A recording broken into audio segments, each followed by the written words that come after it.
я направи кота и се откача ченето. Не може. Има затвори устата. Хиперболата. И търпърни хора. И не може да се затвори.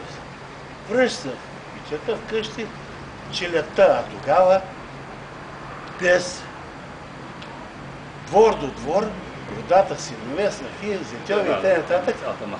Един до други махалата на една рода. И чевченика, говедата едно друго се отглеждат общо. И връща се вечерта и цялата челяст, снахи, зетьови, дъщери и т.н. се удума.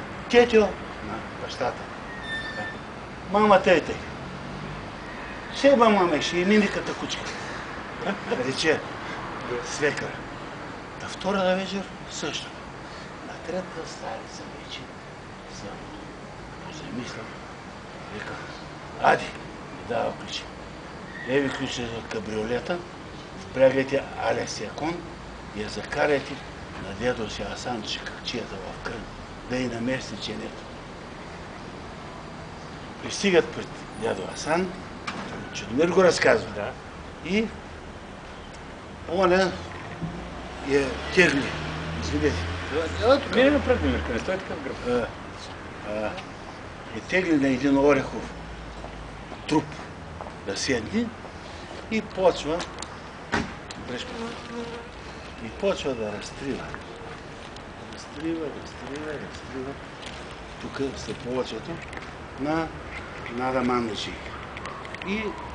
И си приказва Рада на Кадили. Тя докато се разсева и той натиска тук яко, челето й се затваря и вика: Курво! Демек той се канала преди 3 дни да нарече курши. Кажете ми. И го помних, бе. За Динко иска да ви го разкажа. Хубаво е как. А десятки такива неща мога да ви разкажа, но след на 10 години по една ще ви разкажа. Добре. 10 години пак след тук.